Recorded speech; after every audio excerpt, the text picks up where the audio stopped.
सभी साथियों को नमस्कार। सभी लोग स्वस्थ और मस्त हों, अपनी पढ़ाई ठीक से कर रहे हों, यही शुभकामनाएं हैं। तो आज हम आपके लिए लेकर आए हैं आधुनिक भारत का इतिहास और आधुनिक भारत का इतिहास से संबंधित महत्वपूर्ण 130 प्रश्न हैं जो विभिन्न परीक्षाओं में पूछे गए हैं और आपके एग्ज़ाम के लिए महत्वपूर्ण है। पेट में आए हुए प्रश्न हैं। तो आइए देखते हैं आज का पहला प्रश्न।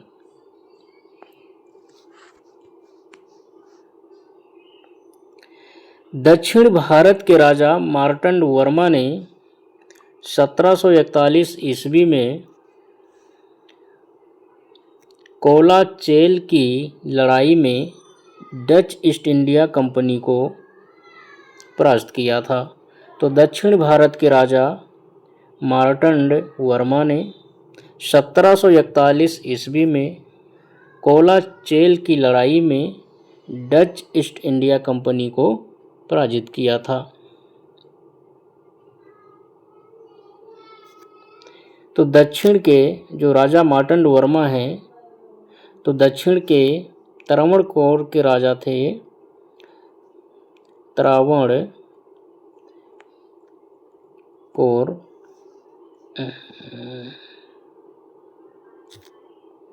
त्रावणकोर के जो है राजा थे। अगला देखिए, वास्को डी गामा वर्ष 1498 में कालीकट में उतरा था। तो वास्को डी गामा जो है वर्ष 1498 में कालीकट में उतरा था। अगला देखिए, वास्को डी गामा एक पुर्तगाली अन्वेषक ने 1498 में भारत के समुद्री मार्ग की खोज की थी। तो वास्को डी गामा जो एक पुर्तगाली अन्वेषक था और उसने 1498 में भारत के समुद्री मार्ग की खोज की थी। अगला देखिए, भारत में वीओसी बेरिनिग्डे ओस्टिन डिसे कंपनी का गठन जो है डचों के द्वारा किया गया था। तो भारत में वीओसी का गठन जो है डचों के द्वारा किया गया था।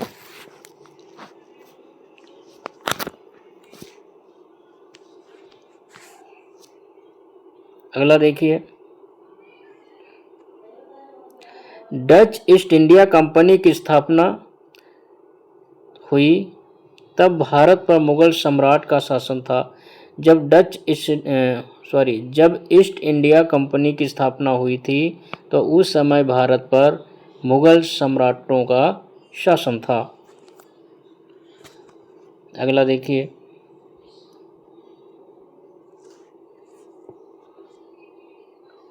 सिराजुद्दौला। तो सिराजुद्दौला जो है प्लासी के युद्ध में अंग्रेज़ों से पराजित हुआ था। तो सिराजुद्दौला जो है प्लासी के युद्ध में अंग्रेज़ों से पराजित हुआ था।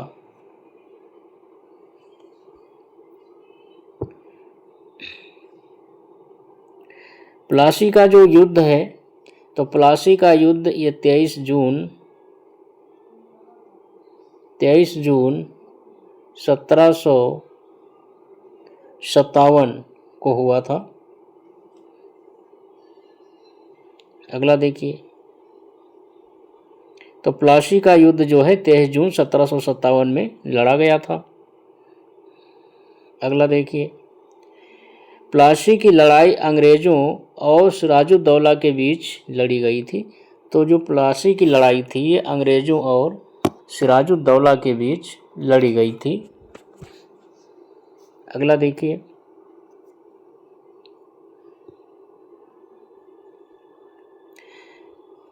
सत्रह सौ सत्तावन में प्लासी की लड़ाई में अंग्रेज़ों ने बंगाल के नवाब सिराजुद्दौला को हराया था। तो इस प्रकार से विभिन्न प्रकार से क्वेश्चन जो है प्लासी के विषय में पूछे गए हैं।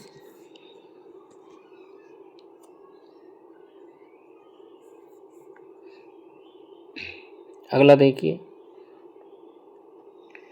बक्सर के युद्ध के बाद ईस्ट इंडिया कंपनी मुगल सम्राट को प्रति वर्ष 26 लाख रुपया का भुगतान करने के लिए सहमत हुई थी। तो बक्सर युद्ध के बाद ईस्ट इंडिया कंपनी जो है मुगल सम्राट को प्रति वर्ष 26 लाख रुपये का भुगतान करने के लिए सहमत हुई थी। तो बक्सर युद्ध के बाद जो है अगस्त 1765 में इलाहाबाद की संधि होती है। इलाहाबाद की संधि होती है और यह संधि मुगल बादशाह शाह आलम द्वितीय और कलायू के बीच होती है। इस संधि के द्वारा मुगल बादशाह ने बंगाल, बिहार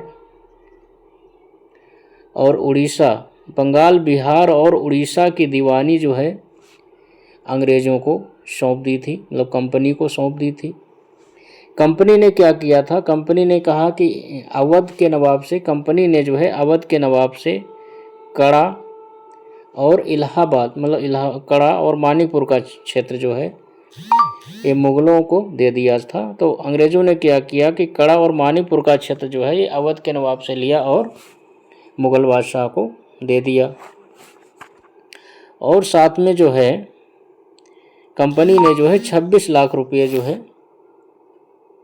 वार्षिक जो है सम्राट को, मुगल बादशाह को देने के लिए स्वीकार किया था। तो इस प्रकार से जो ये 3 बातें जो हुई थी, इलाहाबाद की संधि, तो इलाहाबाद की संधि के द्वारा जो है, जो 1765 में हुई थी, तो इस संधि के द्वारा जो है कंपनी ने मुगल बादशाह को 26 लाख रुपये का भुगतान करने के लिए सहमत हुआ था। अगला देखिएगा।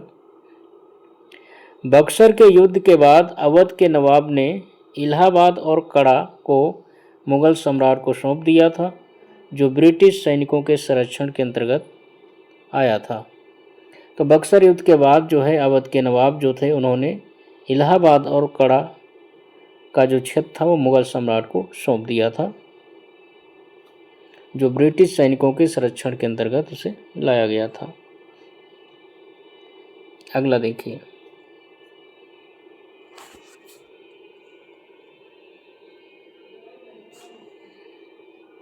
वर्ष 1612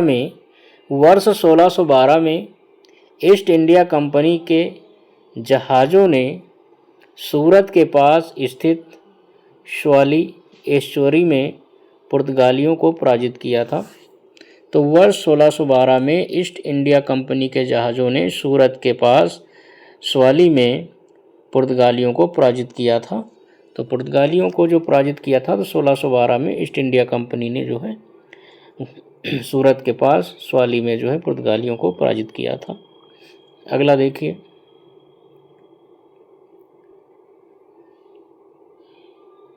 पहली डेनिश ईस्ट इंडिया कंपनी। तो पहली डेनिश ईस्ट इंडिया कंपनी ने अपना परिचालन जो है 1616 में शुरू किया था। तो पहली डेनिश ईस्ट इंडिया कंपनी जो थी उसने अपना परिचालन वर्ष 1616 में शुरू किया था।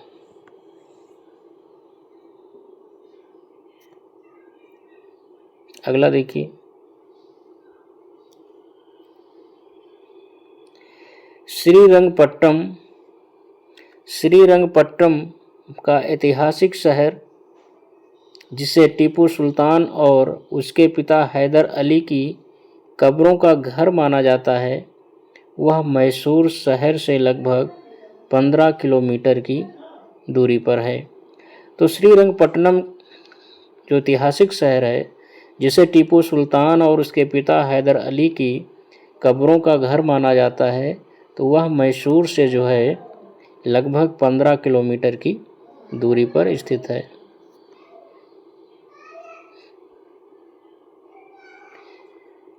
अगला देखिए। ब्रिटिश शासन को भारत से उखाड़ फेंकने के लिए टीपू सुल्तान ने फ्रांसीसियों से मदद मांगी थी। तो ब्रिटिश शासन को भारत से उखाड़ फेंकने के लिए टीपू सुल्तान ने जो है टीपू सुल्तान ने जो है फ्रांसीसियों से मदद मांगी थी।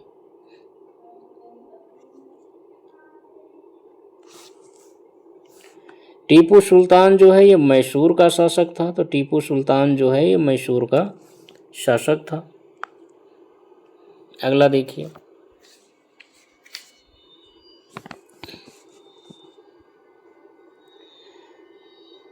श्रीरंगपट्टनम की लड़ाई में अंग्रेजों ने जो है टीपू सुल्तान को पराजित किया था। तो श्रीरंगपट्टनम की लड़ाई में अंग्रेजों ने टीपू सुल्तान को पराजित किया था।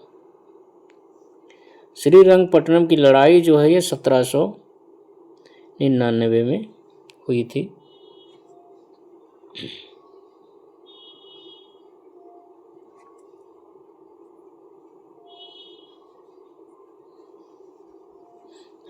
अगला देखिए, श्रीरंगपट्टनम की संधि पर हैदराबाद के निजाम टीपू सुल्तान और British governor general Lord Cornwallis के बीच हस्ताक्षर किए गए थे। तो श्रीरंगपट्टनम की संधि पर हैदराबाद के निजाम टीपू सुल्तान और ब्रिटिश गवर्नर जनरल कॉर्नवालिस के बीच जो है हस्ताक्षर किए गए थे।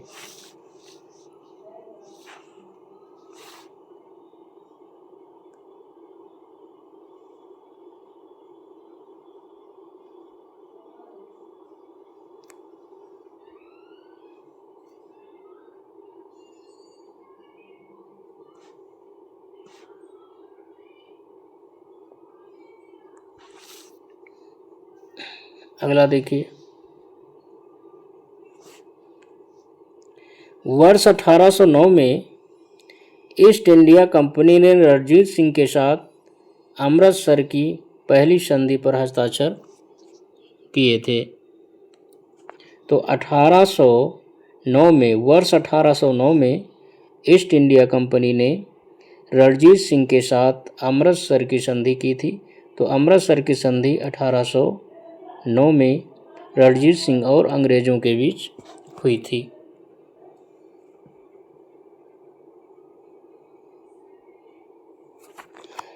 अठारह सौ नौ में इस संधि के समय लॉर्ड मिंटो जो है लॉर्ड मिंटो का शासन था।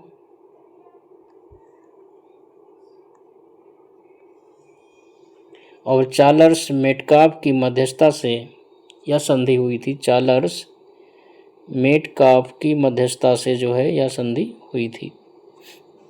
अगला देखिए,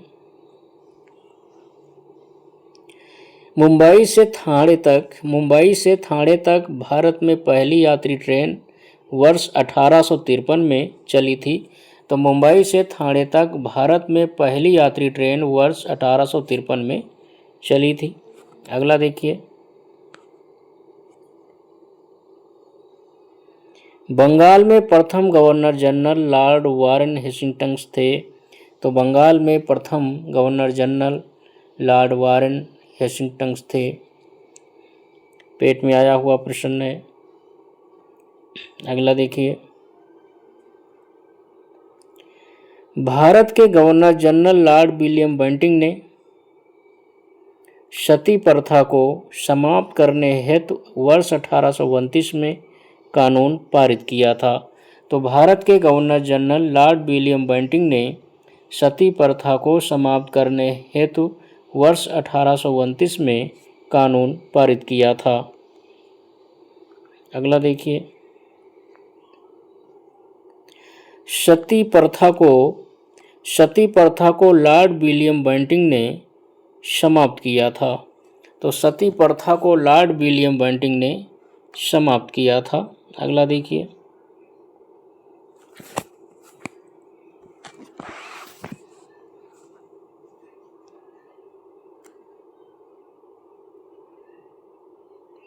मैसूर दूसरा प्रांत था जिसने सहायक संधि को स्वीकार किया था। तो जो मैसूर था यह दूसरा प्रांत था जिसने सहायक संधि को स्वीकार किया था।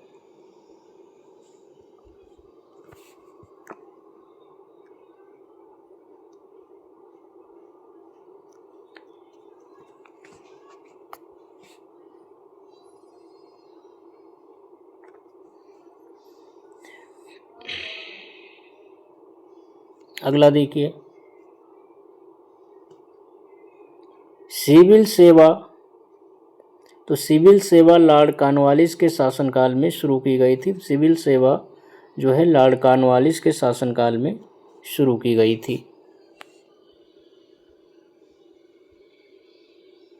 इसीलिए लॉर्ड कॉर्नवालिस को सिविल सेवा का जनक कहा जाता है।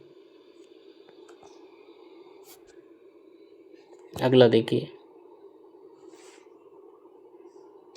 ब्रिटिश साम्राज्य में अवध का विलयन जो है वर्ष 1856 में हुआ था। तो ब्रिटिश साम्राज्य में अवध का विलयन वर्ष 1856 में हुआ था। लॉर्ड डलहौजी के समय में हुआ था। आब्ट्रम की रिपोर्ट के आधार पर कुशासन का आरोप लगाया गया था और उस आरोप के द्वारा जो है ब्रिटिश अवध को जो है ब्रिटिश साम्राज्य में मिला लिया गया था। जिस समय अवध को ब्रिटिश साम्राज्य में मिलाया गया 1856 में, उस समय जो अवध का नवाब था, तो अवध का नवाब वाजिद अली शाह था। उस समय अवध का नवाब वाजिद अली शाह था। अगला देखिए, डलहौजी ने अवध को 1856 में कब्जे में लिया था। अगला देखिए, डलहौजी ने भारत में ब्रिटिश साम्राज्य के लिए हड़प नीति के माध्यम से अवध को कब्जे में लिया था। तो डलहौजी ने भारत में ब्रिटिश साम्राज्य के लिए हड़प नीति के तहत जो है अवध को कब्जे में लिया था। अगला देखिए, जनवरी 1858 में लॉर्ड कैनिंग इलाहाबाद चले गए और दिल्ली डिवीज़न को छोड़कर उत्तरी पश्चिमी प्रांत का गठन किया था।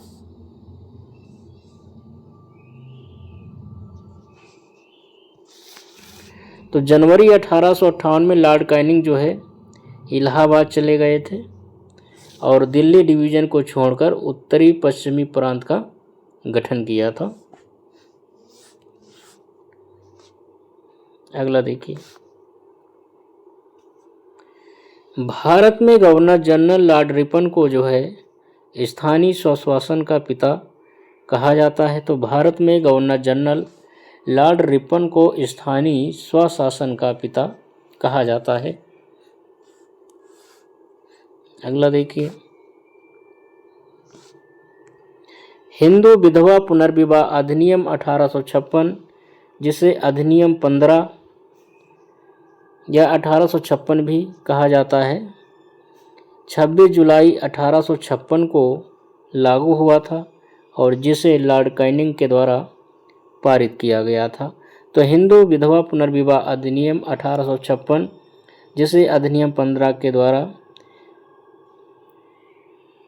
लागू किया गया था और यह 26 जुलाई 1856 को लागू हुआ था, जिसे लॉर्ड कैनिंग द्वारा पारित किया गया था।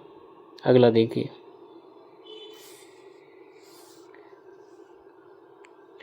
बंगाल विभाजन 1905 में ब्रिटिश वायसराय कर्जन के द्वारा किया गया था। तो बंगाल विभाजन 1905 में ब्रिटिश वायसराय कर्जन के द्वारा किया गया था।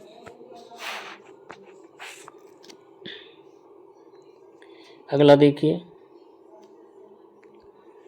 1909 में ब्रिटिश सरकार ने भारत में सरकार की संरचना में कुछ सुधारों की घोषणा की, जिन्हें मार्ले मिंटो सुधार के रूप में जाना जाता है। तो 1909 में जो है ब्रिटिश सरकार ने भारत में सरकार की संरचना में कुछ सुधारों की घोषणा की थी, जिन्हें मार्ले मिंटो सुधार के रूप में जाना जाता था। अगला देखिए,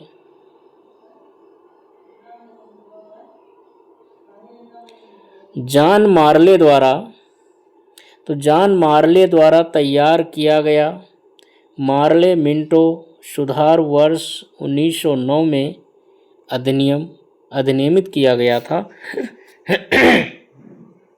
तो जॉन मार्ले द्वारा तैयार किया गया मार्ले मिंटो सुधार वर्ष 1909 में अधिनियमित किया गया था। अगला देखिए,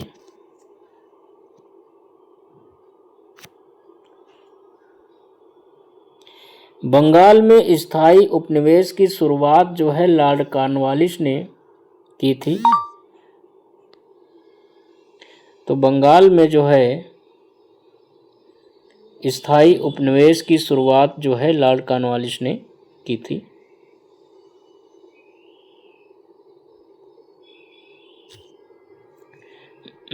अगला देखिए, दस्तक प्रणाली, जो दस्तक प्रणाली है यह भारत में ब्रिटिश शासन के दौरान भू राजस्व प्रणाली से संबंधित नहीं थी। तो जो दस्तक प्रणाली है यह भारत में ब्रिटिश शासन के दौरान जो है भू राजस्व प्रणाली से संबंधित नहीं थी। भू राजस्व से संबंधित प्रणालियाँ क्या थी, जैसे कि स्थायी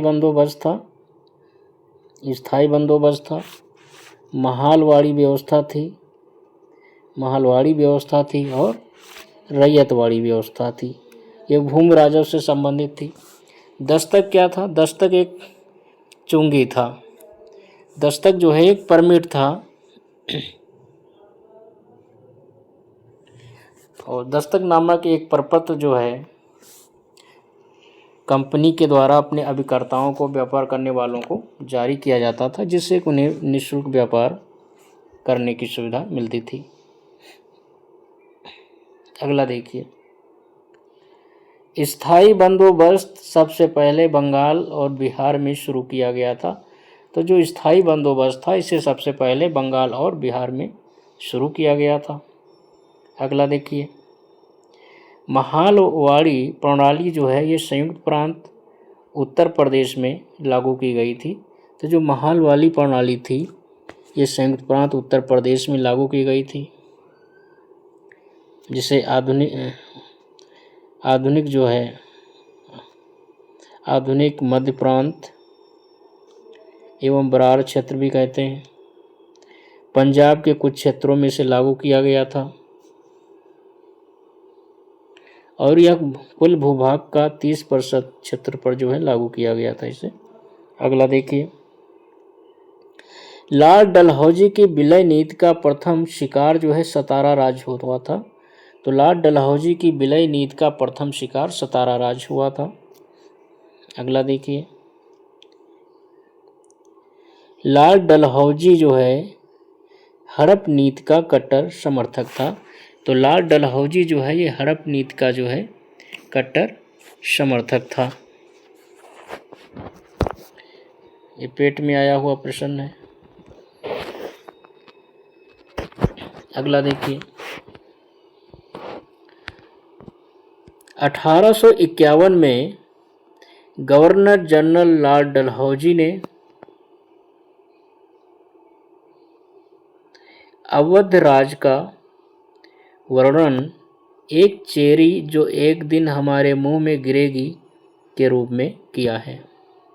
तो 1851 में गवर्नर जनरल लॉर्ड डलहौजी ने अवध राज का वर्णन जो है एक चेरी जो एक दिन मेरे मुंह में गिरेगी के रूप में किया है। ये भी पेट में आया हुआ प्रश्न है, पेट में पूछा गया है। अगला देखिए, चक्रवर्ती राजगोपालाचारी से पूर्व भारत के गवर्नर जनरल लॉर्ड माउंटबेटन थे।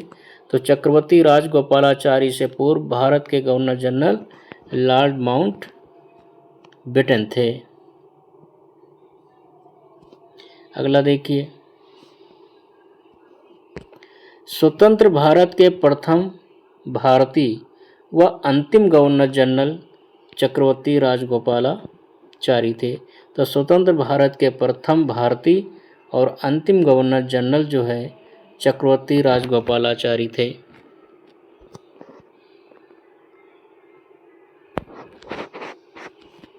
अगला देखिए, स्वतंत्र भारत का पहला भारतीय गवर्नर जनरल सी राजगोपालाचारी था। ये भी जो है पेट में पूछा गया प्रश्न है। अगला देखिए, 1947 में लॉर्ड माउंटबेटन द्वारा घोषित भारत और पाकिस्तान के लिए सीमा आयोग के अध्यक्ष जो है सिरिल रैडक्लिफ थे। तो 1947 में लॉर्ड माउंटबेटन द्वारा घोषित भारत और पाकिस्तान के लिए सीमा आयोग का जो अध्यक्ष बनाया गया था तो सिरिल रैडक्लिफ को बनाया गया था। अगला देखिए,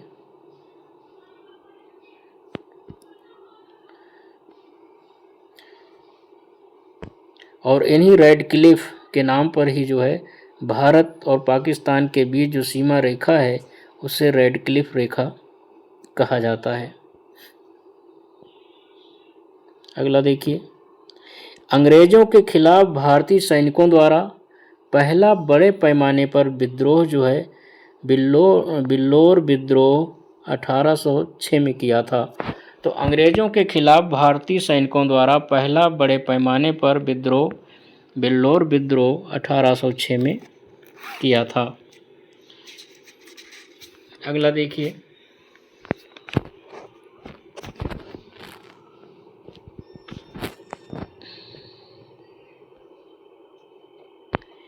मेरठ छावनी में 1857 के सैनिक विद्रोह की शुरुआत जो है 10 मई 1857 को हुई थी। तो मेरठ छावनी में 1857 के सैनिक विद्रोह की शुरुआत 10 मई 1857 को हुई थी।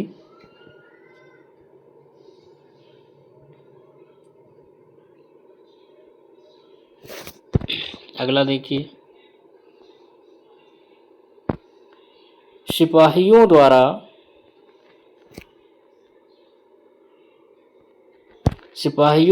1857 की क्रांति की शुरुआत की गई थी। तो सिपाहियों द्वारा 1857 की क्रांति की शुरुआत की गई थी। अगला देखिए, 1857 के सिपाही विद्रोह में सिपाहियों को एनफील्ड कंपनी द्वारा बनाए गए कारतूसों पर आपत्ति थी। तो 1857 के सिपाही विद्रोह में सिपाहियों को एनफील्ड कंपनी द्वारा बनाए गए कारतूसों पर आपत्ति थी। तो पेट में पूछा गया प्रश्न है। अगला देखिए, सिपाही विद्रोह 1857 में हुआ था। अगला देखिए, 1857 के प्रथम स्वतंत्रता विद्रोह में भाग लेने वाली प्रसिद्ध महिला स्वतंत्रता सेनानी जो है बेगम हजरत महल थी। तो 1857 के प्रथम स्वतंत्रता विद्रोह में भाग लेने वाली प्रसिद्ध महिला स्वतंत्रता सेनानी बेगम हजरत महल थी, जिन्होंने अवध में 1857 क्रांति का नेतृत्व किया था। अगला देखिए,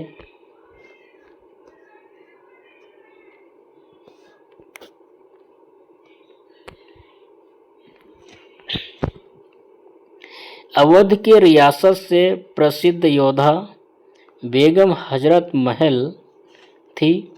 तो अवध के रियासत से प्रसिद्ध योद्धा जो है बेगम हजरत महल थी, जिन्होंने 1857 के विद्रोह में अंग्रेज़ों के साथ होने वाली लड़ाई में भाग लिया था।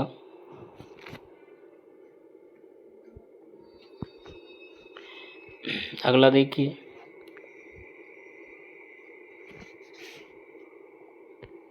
अवध की बेगम हजरत महल जिसने 1857 के विद्रोह को दबाने के लिए अंग्रेज़ों को सहायता प्रदान नहीं की थी। तो अवध की बेगम हजरत महल जिन्होंने 57 के विद्रोह को दबाने के लिए अंग्रेज़ों को सहायता प्रदान नहीं की थी। अगला देखिए,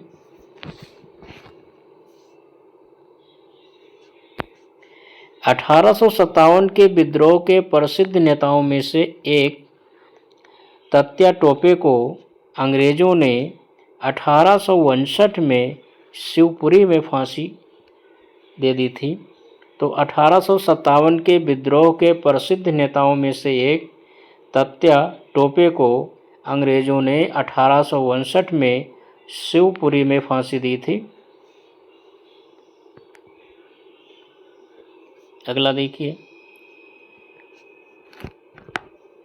वर्ष 1857 के विद्रोह में जो है कानपुर के नेता नाना साहब थे। तो 1857 के विद्रोह में कानपुर का नेतृत्व जो है नाना साहब ने किया था।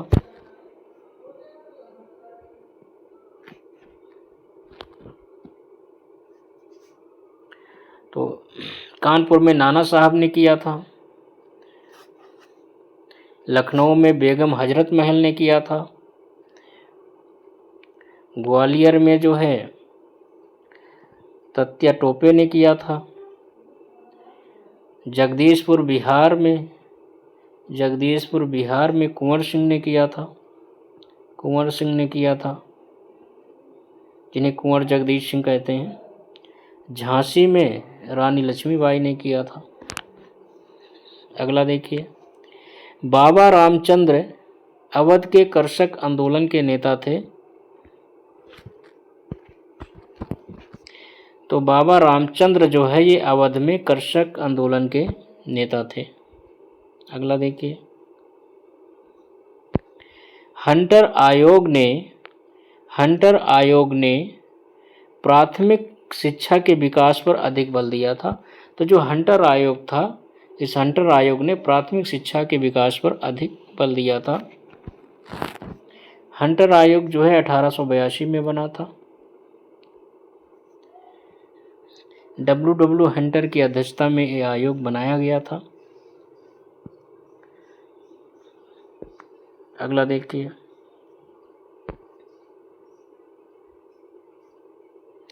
कोलकाता स्थित फोर्ट विलियम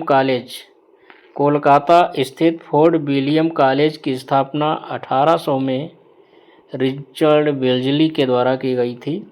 तो कोलकाता स्थित फोर्ट विलियम कॉलेज की स्थापना वर्ष 1800 में रिचर्ड बेल्जली के द्वारा की गई थी। ये भी क्वेश्चन जो है पेट में पूछा गया क्वेश्चन है।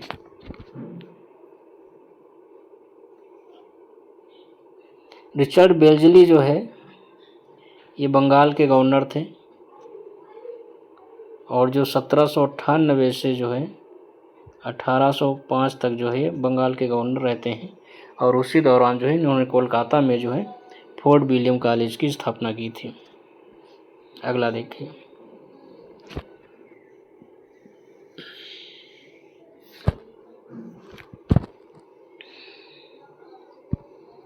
रेलवे। तो रेलवे जो है अंग्रेज़ों द्वारा शुरू किए गए सबसे महत्वपूर्ण योगदान में से एक माना जाता है। तो रेलवे जो है अंग्रेज़ों द्वारा शुरू किए गए सबसे महत्वपूर्ण योगदान में से एक माना जाता है। ये भी पेट में आया हुआ प्रश्न है। अगला देखिए, 1881 में केसरी अखबार की स्थापना जो है बाल गंगाधर तिलक ने की थी। तो 1881 में केसरी अखबार की स्थापना बाल गंगाधर तिलक ने की थी।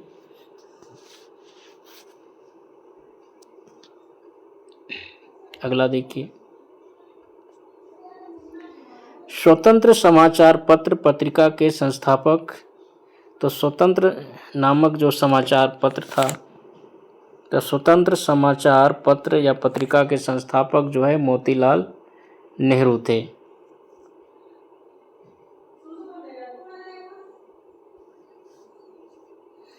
अगला देखिए, भारत में वंदे मातरम पत्रिका की स्थापना जो है अरविंद घोष ने की थी। तो भारत में वंदे मातरम पत्रिका की स्थापना अरविंद घोष ने की थी। अगला देखिए,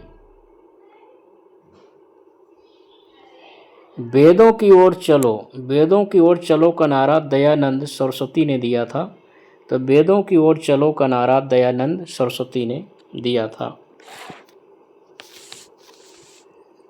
अगला देखो, वेदों की ओर लौटो या वेदों की ओर वापस जाओ का नारा दयानंद सरस्वती ने दिया था।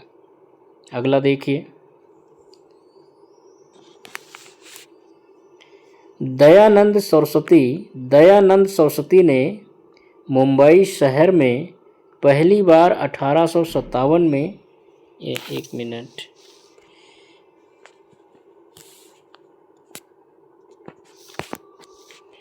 तो स्वामी दयानंद सरस्वती ने मुंबई शहर में पहली बार जो है 1875 में आर्य समाज की स्थापना की थी। तो स्वामी दयानंद सरस्वती ने मुंबई शहर में पहली बार 1875 में जो है आर्य समाज की स्थापना की थी। अगला देखिए, आर्य समाज की स्थापना स्वामी दयानंद सरस्वती ने की थी। अगला देखिए, स्वामी विवेकानंद द्वारा 1897 में रामकृष्ण मिशन की स्थापना की गई थी। तो स्वामी विवेकानंद द्वारा 1897 में रामकृष्ण मिशन की स्थापना की गई थी। अगला देखिए, रामकृष्ण मिशन का मुख्यालय जो है बेलूर मठ में स्थित है। तो रामकृष्ण मिशन का मुख्यालय बेलूर मठ में स्थित है। अगला देखिए, 1795 और 1804 के बंगाल विनिमयन अधिनियम ने कन्या हत्या को अवैध घोषित किया था। तो 1795 और 1804 के बंगाल विनिमयन अधिनियम ने कन्या हत्या को अवैध घोषित किया था।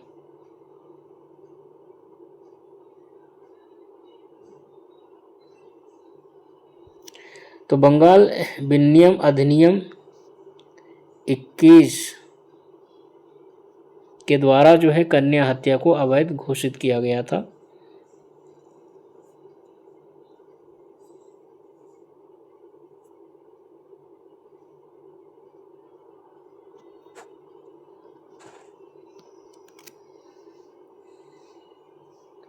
इसमें जो है दो तिथियां हैं 1795 में।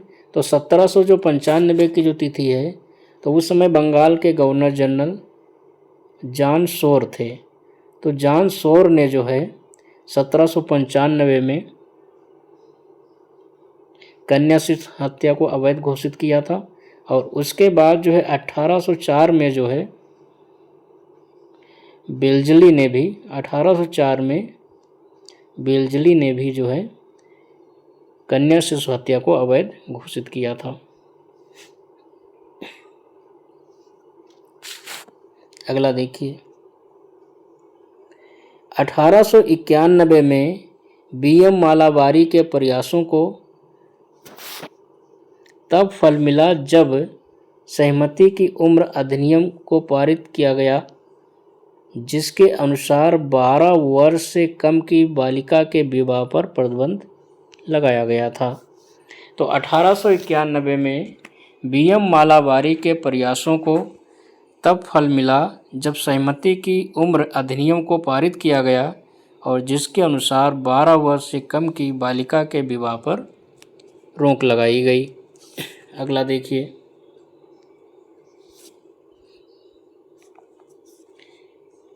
1828 में ब्रह्म समाज की स्थापना जो है राजा राम मोहन राय के द्वारा की गई थी।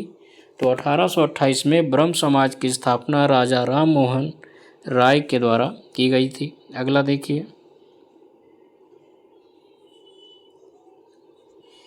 मुक्त भारत की स्थापना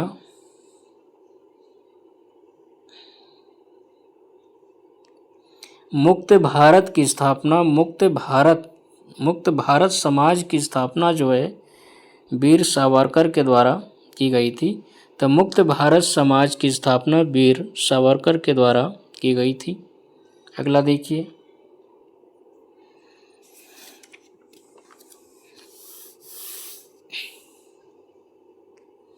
मानवीय राहत और सामाजिक कार्य करने के लिए 1896 में रामकृष्ण मिशन की स्थापना जो है रामकृष्ण परमहंस ने की थी।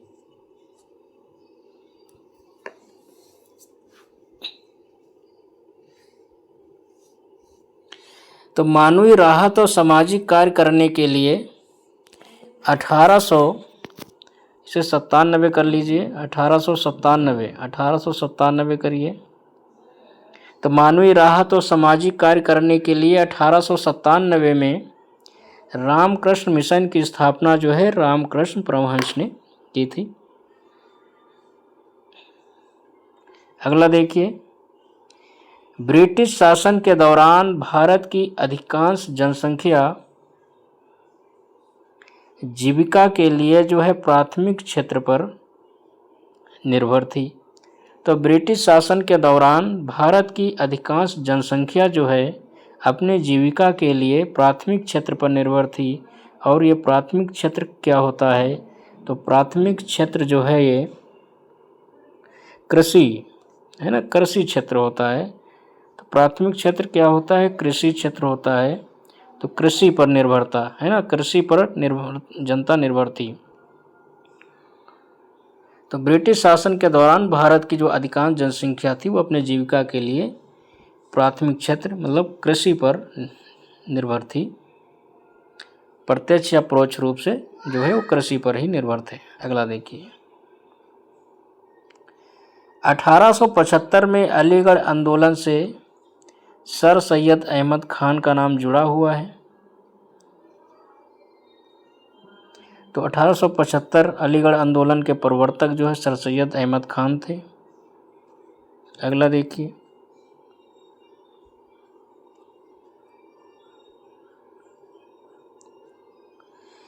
बंगाल को विभाजित करने का निर्णय स्वदेशी आंदोलन का प्रमुख कारण माना जाता है। तो बंगाल को विभाजित करने का जो निर्णय है वह स्वदेशी आंदोलन का प्रमुख कारण माना जाता है। पेट में पूछा गया प्रश्न है। अगला देखिए,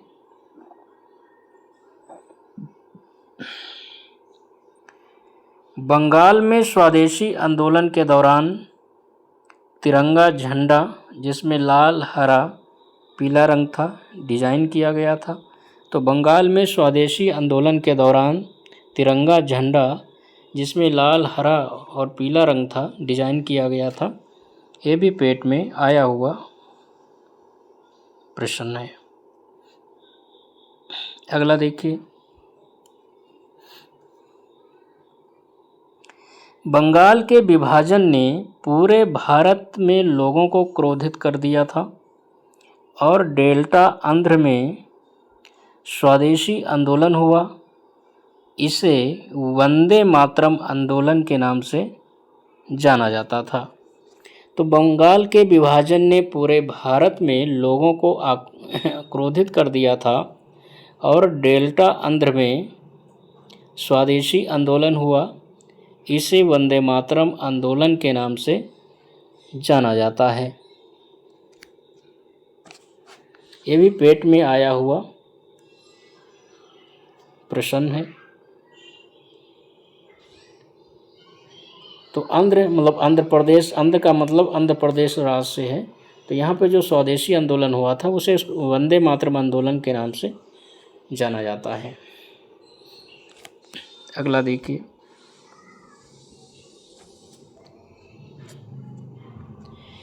28 दिसंबर 1885 को भारतीय राष्ट्रीय कांग्रेस की स्थापना गोकुलदास तेजपाल संस्कृत स्कूल परिसर में मुंबई में हुई थी। तो 28 दिसंबर 1885 को भारतीय राष्ट्रीय कांग्रेस की स्थापना गोकुलदास तेजपाल संस्कृत स्कूल के परिसर में मुंबई में हुई थी। अगला देखिए, एलन ऑक्टेवियन ह्यूम एक सेवानिवृत्त अंग्रेज ICS अधिकारी ने वर्ष 1884 में भारतीय राष्ट्रीय संघ का गठन किया था। तो एलन ऑक्टेवियन ह्यूम जो एक सेवानिवृत्त अंग्रेज अधिकारी थे, जो सेवानिवृत्त ICS अंग्रेज अधिकारी थे, और इन्होंने वर्ष 1884 में भारतीय राष्ट्रीय संघ का गठन किया था। और यही भारतीय राष्ट्रीय संघ जो है 28 दिसंबर 1885 के अधिवेशन से जो है भारतीय राष्ट्रीय कांग्रेस, इसका नाम कर दिया गया था, भारतीय राष्ट्रीय कांग्रेस कर दिया गया था। और भारतीय राष्ट्रीय कांग्रेस जो है दादा भाई नेहरू जी के सुझाव पर किया गया था। अगला देखिए, भारत में राष्ट्रगान को संविधान सभा द्वारा 24 जनवरी 1950 को ग्रहण किया गया था। तो भारत में राष्ट्रगान को 24 जनवरी 1950 को ग्रहण किया गया था। अगला देखिए, जन गण मन को भारत का राष्ट्रगान, जन गण मन जो भारत का राष्ट्रगान है, सबसे पहले इसे जो है 27 दिसंबर 1911 को गाया गया था। तो जन गण मन जो भारत का राष्ट्रगान है, इसे सर्वप्रथम 27 दिसंबर 1911 को कलकत्ता अधिवेशन में गाया गया था। इसे गाने में जो है 52 सेकंड लगते हैं। ठीक है, तो राष्ट्रगान सर्वप्रथम 27 दिसंबर 1911 को कलकत्ता में या कोलकाता में गाया गया था। जो भारतीय राष्ट्रीय कांग्रेस का कोलकाता अधिवेशन था 1911, उसी में। अगला देखिए, भारतीय राष्ट्रीय कांग्रेस और मुस्लिम लीग ने प्रसिद्ध लखनऊ पैक्ट 1916 के माध्यम से अंग्रेज़ों के खिलाफ भारत के संघर्ष के लिए एक साथ आने का फैसला किया था। तो भारतीय राष्ट्रीय कांग्रेस और अखिल भारतीय मुस्लिम लीग ने प्रसिद्ध लखनऊ पैक्ट, जिसे लखनऊ समझौता 1916 कहते हैं, इसके माध्यम से दोनों संगठन जो है एक साथ आ गए थे और एक साथ मिलकर अंग्रेज़ों के खिलाफ भारत के लिए संघर्ष के लिए तैयार हुए थे।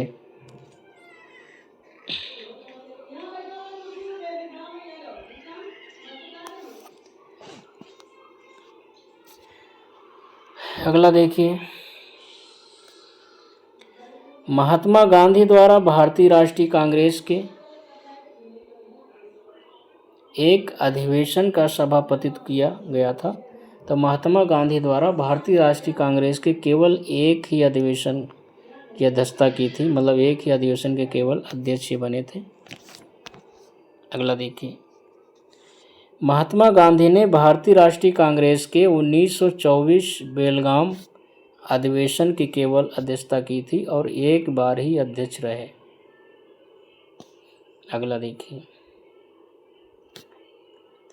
महात्मा गांधी भारतीय राष्ट्रीय कांग्रेस के अध्यक्ष वर्ष 1924 में बने थे। तो महात्मा गांधी भारतीय राष्ट्रीय कांग्रेस के अध्यक्ष वर्ष 1924 में बने थे। अगला देखिए,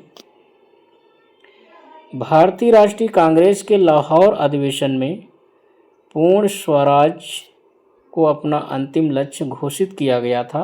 तो भारतीय राष्ट्रीय कांग्रेस के लाहौर अधिवेशन में पूर्ण स्वराज को अपना अंतिम लक्ष्य घोषित किया गया था। लाहौर अधिवेशन के अध्यक्ष जो है जवाहरलाल नेहरू थे। अगला देखिए, सुभाष चंद्र बोस वर्ष 1938 में कांग्रेस पार्टी के अध्यक्ष बने थे। तो सुभाष चंद्र बोस वर्ष 1938 में कांग्रेस पार्टी के अध्यक्ष बने थे। अगला देखिए, जब सुभाष चंद्र बोस ने भारतीय राष्ट्रीय कांग्रेस के अध्यक्ष पद से इस्तीफा दिया तो इस पद का प्रस्ताव जो है डॉक्टर राजेंद्र प्रसाद को दिया गया था। तो जब सुभाष चंद्र बोस ने भारतीय राष्ट्रीय कांग्रेस के अध्यक्ष पद से इस्तीफा दिया तो इस पद का प्रस्ताव डॉक्टर राजेंद्र प्रसाद को दिया गया था। अगला देखिए,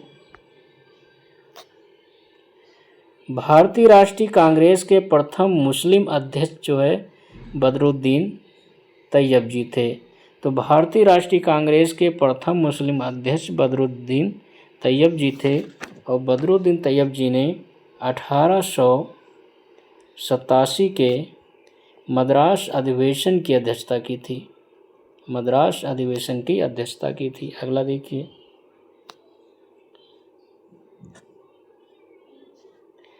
अंग्रेजों से आज़ादी के लिए लड़ रहे भारतीयों द्वारा उठाई गई शपथ कि वो सिर्फ भारतीय निर्मित सामानों, विशेष रूप से कपड़े का उपयोग करेंगे, जो स्वदेशी आंदोलन कहा जाता है।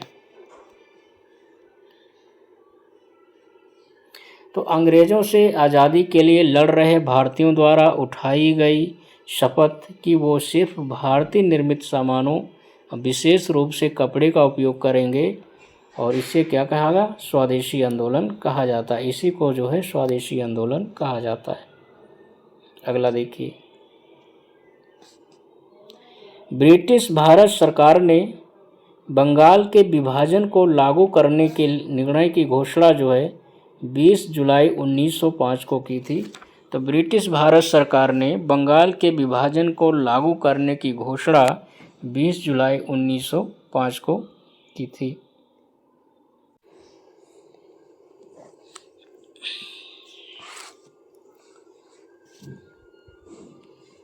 अगला देखिए 94 का प्रश्न,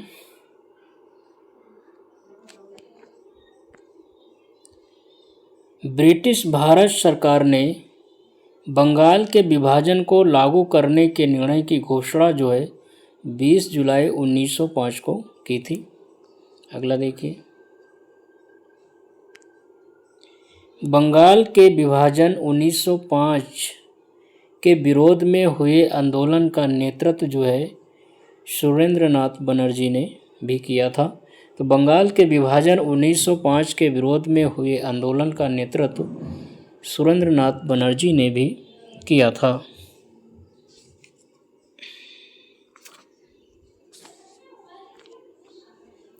अगला देखिए, गांधी जी ने जून 1904 में डरबन के बाहर फिनिक्स बस्ती नामक एक सामुदायिक क्रियाशील मठ की स्थापना की थी। तो गांधी जी ने जो है जून 1904 में डरबन के बाहर जो है फिनिक्स में एक सामुदायिक क्रियाशील मठ की स्थापना की थी, तो जिसे फिनिक्स आश्रम कहते हैं। तो फिनिक्स आश्रम की स्थापना गांधी जी ने 1904 में डरबन, है ना, दक्षिण अफ्रीका डरबन में की थी। अगला देखिए,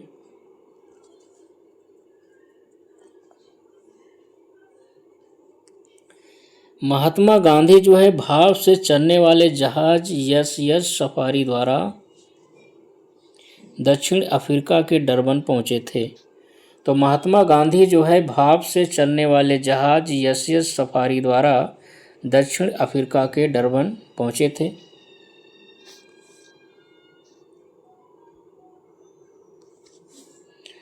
और इस समय जो है गांधी जी जो है एक गुजराती व्यापारी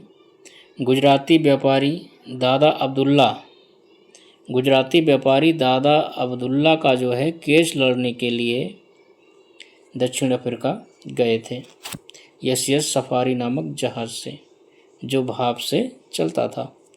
अगला देखिए, महात्मा गांधी दक्षिण अफ्रीका वर्ष 1893 में पहुंचे थे। तो महात्मा गांधी जो है दक्षिण अफ्रीका वर्ष 1893 में पहुंचे थे। अगला देखिए, रंग भेद के कारण महात्मा गांधी को 1893 में दक्षिण अफ्रीका के पीटरम रिटर्सबर्ग रेलवे स्टेशन में प्रथम श्रेणी के रेल डिब्बे से सामान सहित बाहर फेंक दिया गया था। तो रंग भेद के कारण महात्मा गांधी को 1893 में दक्षिण अफ्रीका के पीटरमरीट्जबर्ग रेलवे स्टेशन से जो है प्रथम श्रेणी के रेल डिब्बे से जो है इनका सामान बाहर फेंक दिया गया था और इन्हें अपमानित किया गया था। अगला देखिए, महात्मा गांधी ने सत्याग्रह सभा की स्थापना जो है फरवरी 1919 में की थी। तो महात्मा गांधी ने सत्याग्रह सभा की स्थापना फरवरी 1919 में की थी। अगला देखिए, महात्मा गांधी ने अपनी पुस्तक हिंद स्वराज में ब्रिटिश पार्लियामेंट को बांझ और वेश्या कहा है। तो महात्मा गांधी ने अपनी पुस्तक हिंद स्वराज में ब्रिटिश पार्लियामेंट को बांझ और वेश्या कहा है। अगला देखिए, महात्मा गांधी गोपाल कृष्ण गोखले को जो है अपना राजनीतिक गुरु मानते थे या माना है। तो महात्मा गांधी ने गोपाल कृष्ण गोखले को अपना राजनीतिक गुरु जो है माना है। अगला देखिए, हिंद स्वराज पुस्तक के लेखक महात्मा गांधी हैं। तो हिंद स्वराज पुस्तक के लेखक महात्मा गांधी हैं। अगला देखिए, 1917 का चंपारण सत्याग्रह महात्मा गांधी का पहला सत्याग्रह था और भारतीय स्वतंत्रता आंदोलन में एक बड़ा विद्रोह था। तो 1917 का चंपारण सत्याग्रह जो है महात्मा गांधी का पहला सत्याग्रह था और भारतीय स्वतंत्रता आंदोलन में एक बड़ा विद्रोह था। अगला देखिए, 1917 में चंपारण सत्याग्रह बिहार राज्य में प्रारंभ किया गया था। तो 1917 में चंपारण सत्याग्रह जो है बिहार राज्य में प्रारंभ किया गया था। अगला देखिए, महात्मा गांधी का चंपारण सत्याग्रह जो है नील कृषकों की समस्याओं से जुड़ा हुआ था। तो महात्मा गांधी का चंपारण सत्याग्रह नील कृषकों की समस्याओं से जुड़ा हुआ था। अगला देखिए, चंपारण सत्याग्रह का नेतृत्व जो है महात्मा गांधी ने किया था। तो चंपारण सत्याग्रह का नेतृत्व जो है महात्मा गांधी ने किया था। अगला प्रश्न देखिए,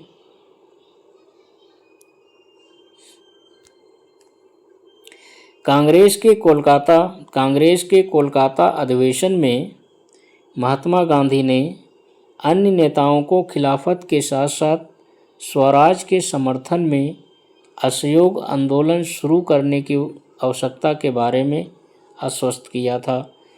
तो कांग्रेस के कोलकाता अधिवेशन में महात्मा गांधी ने अन्य नेताओं को खिलाफत के साथ साथ स्वराज के समर्थन में असहयोग आंदोलन शुरू करने की आवश्यकता के बारे में आश्वस्त किया था। यह पेट में पूछा गया जो है प्रश्न है। तो इसमें किस अधिवेशन में पूछा गया था, इसके ऑप्शन में जो अधिवेशन पूछा गया था किस अधिवेशन में, तो यह कोलकाता अधिवेशन में हुआ था। कोलकाता अधिवेशन जो है ये सितंबर 1920 में हुआ था। तो सितंबर 1920 में यह अधिवेशन हुआ था और इसी कोलकाता अधिवेशन में जो है असहयोग आंदोलन के लिए जो है सहमति बनी थी।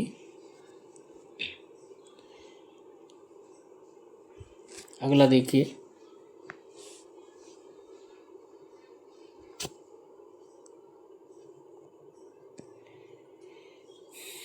1920 में उत्तर प्रदेश के प्रतापगढ़ जिले में पहला किसान मार्च जो है जवाहरलाल नेहरू के द्वारा आयोजित किया गया था।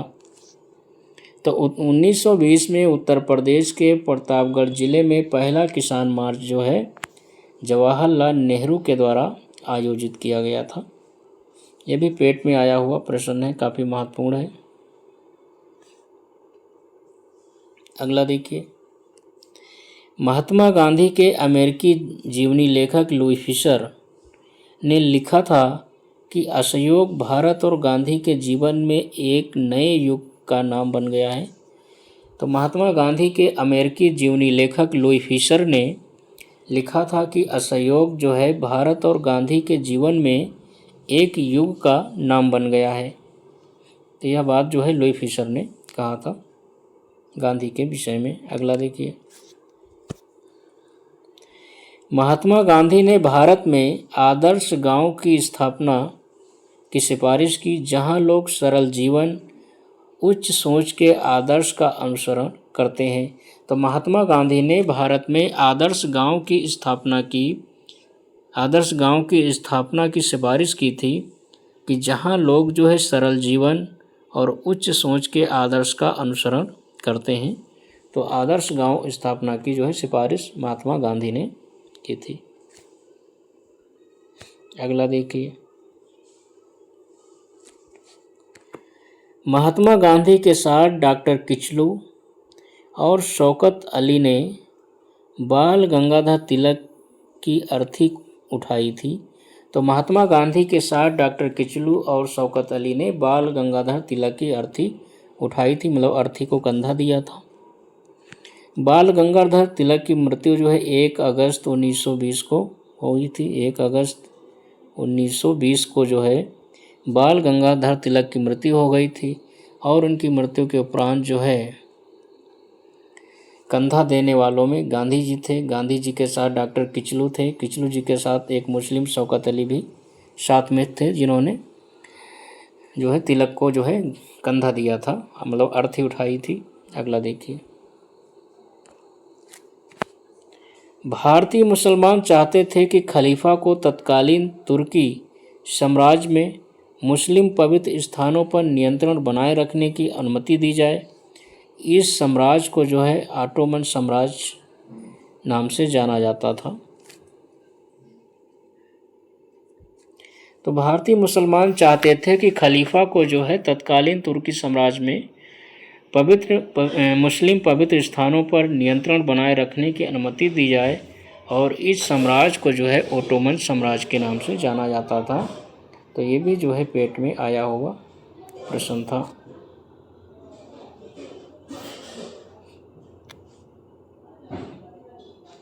अगला देखिए, मोहम्मद अली जिन्ना ने महात्मा गांधी के खिलाफत आंदोलन से जुड़ने का विरोध किया था।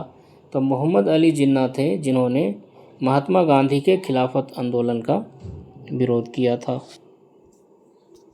ये भी पेट में आया हुआ प्रश्न है। अगला देखिए,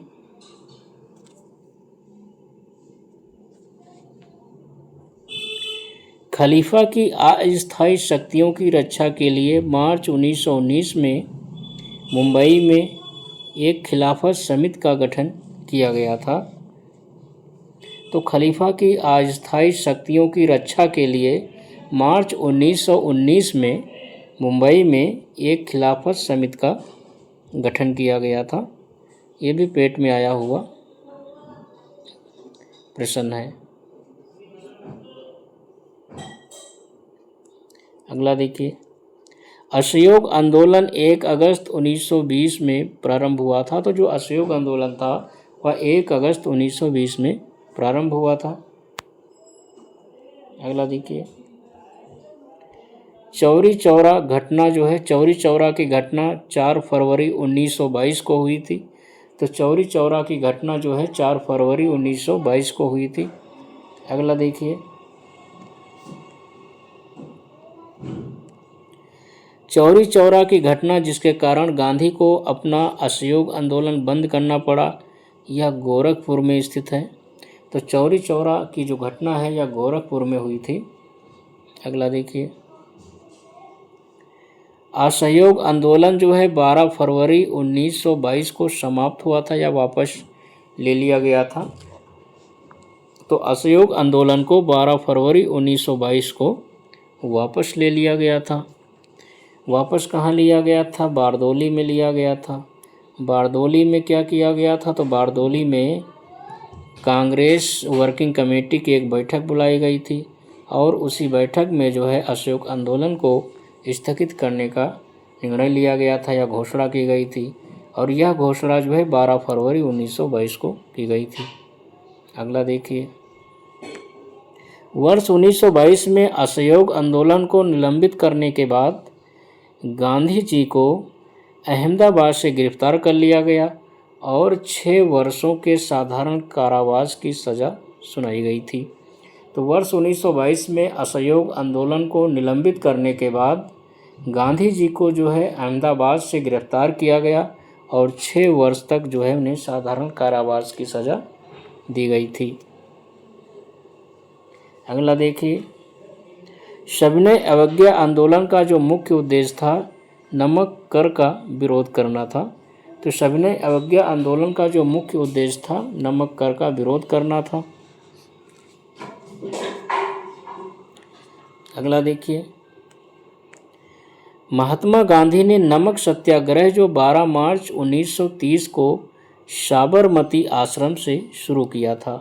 तो महात्मा गांधी ने नमक सत्याग्रह 12 मार्च 1930 को जो है साबरमती आश्रम से शुरू किया था।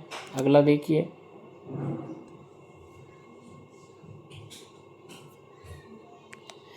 अंग्रेजों के साथ गांधी इरविन पैक्ट। तो अंग्रेजों के साथ गांधी इरविन पैक्ट के बाद गांधी जी द्वारा सविनय अवज्ञा आंदोलन जो है 1931 में बंद कर दिया गया था। तो अंग्रेजों के साथ गांधी इरविन पैक्ट के बाद जो है गांधी जी द्वारा सविनय अवज्ञा आंदोलन 1931 में बंद कर दिया गया था। अगला देखिए, दांडी नमक यात्रा के दौरान सामाजिक कार्यकर्ता कमला देवी चट्टोपाध्याय ने गांधी को आंदोलन को केवल पुरुषों तक सीमित न रखने के लिए राजी किया था। तो दांडी नमक यात्रा के दौरान एक सामाजिक कार्यकर्ता थी कमला देवी चट्टोपाध्याय। तो कमला देवी चट्टोपाध्याय ने गांधी जी से कहा कि भाई आप जो आंदोलन कर रहे हैं असहयोग आंदोलन, सविनय अवज्ञा असहयोग आंदोलन जो कर रहे हैं, तो सविनय अवज्ञा आंदोलन में जो है इसे केवल पुरुषों तक सीमित ना रखिए, इसमें महिलाओं को भी शामिल कीजिए। तो महिलाओं को आंदोलन में भाग लेने के लिए कमला देवी चट्टोपाध्याय ने गांधी को कहा था कि इसमें महिलाओं को भी शामिल कीजिए अपने आंदोलन में, केवल पुरुषों तक जो है इसे सीमित ना रखिए। तो यह कमला देवी चट्टोपाध्याय ने कहा था। अगला देखिए, 1930 में महात्मा गांधी द्वारा सविनय अवज्ञा आंदोलन शुरू करने का जो कारण था वह था ब्रिटिश शासन की बुराइयों को दूर करने के लिए 11 सूत्री कार्यक्रम वाले एक पत्र के माध्यम से वायसराय को बताना था। अभी पेट में कुछ पूछा गया जो है प्रश्न है, पेट में आया हुआ प्रश्न है।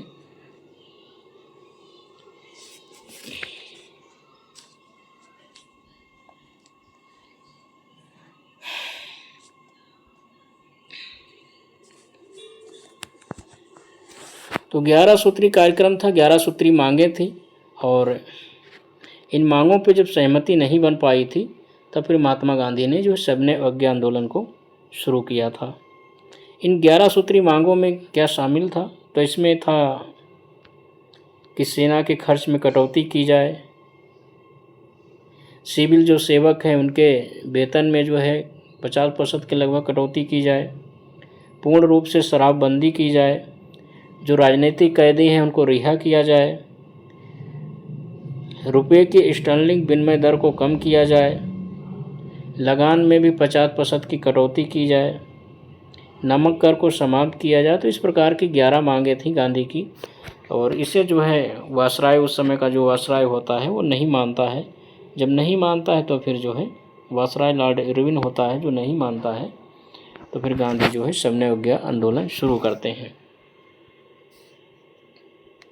तो महात्मा गांधी ने जो है सविनय अवज्ञा आंदोलन की शुरुआत जो है अपनी 11 सूत्री मांगों को लेकर की थी। ठीक है, अगला देखिए, डॉक्टर बी.आर. अम्बेडकर ने सभी तीनों गोलमेज सम्मेलन में भाग लिए थे। तो डॉक्टर बी.आर. अम्बेडकर पहले थे भारतीय थे जिन्होंने तीनों गोलमेज सम्मेलन में भाग लिया था। अगला देखिए, ब्रिटिश प्रधानमंत्री रैमजे मैकडोनाल्ड द्वारा बनाया गया सांप्रदायिक पुरस्कार यह द्वितीय गोलमेज सम्मेलन का परिणाम था। तो ब्रिटिश प्रधानमंत्री रैमजे मैकडोनाल्ड द्वारा बनाया गया सांप्रदायिक पुरस्कार द्वितीय गोलमेज सम्मेलन का परिणाम था। अगला देखिए, ब्रिटिश प्रधानमंत्री रैमजे मैकडोनाल्ड ने 16 अगस्त 1932 को अपने सांप्रदायिक अधिनिर्णय में, जिसे कम्युनल अवार्ड कहते हैं, की घोषणा की थी। तो ब्रिटिश प्रधानमंत्री रैमजे मैकडोनाल्ड ने 16 अगस्त 1932 को सांप्रदायिक अधिनिर्णय कम्युनल अवार्ड की घोषणा की थी। अगला देखिए, भारतीय राष्ट्रीय आंदोलन की घटनाएं हैं और उनके घटित होने का वर्ष है। तो बारदोली में किसान आंदोलन 1928 में हुआ था। बारदोली में किसान आंदोलन जो है 1928 में हुआ था। महात्मा गांधी ने नुआखली की यात्रा 1946 में की थी। तो महात्मा गांधी ने नुआखली की यात्रा जो है 1946 में की थी। महात्मा गांधी ने लंगोटी पहनना शुरू किया था। तो लंगोटी पहनना जो है महात्मा गांधी ने कब शुरू किया भाई? तो महात्मा गांधी ने लंगोटी पहनना जो है 1921 में शुरू किया था। महात्मा गांधी ने लंगोटी पहनना 1921 में शुरू किया था। अगला देखिए, अहमदाबाद में मिल मजदूरों की जो हड़ताल है वो 1918 में हुई थी। तो इस प्रकार से हम लोगों ने आज की क्लास में जो है 129 प्रश्नों को कर लिया है। सारे प्रश्न बहुत महत्वपूर्ण हैं और पेट का एग्ज़ाम देने से पहले जो है आप जो है सारी क्लासों को मेरे देख डालिए, इससे आपको बहुत लाभ मिलेगा।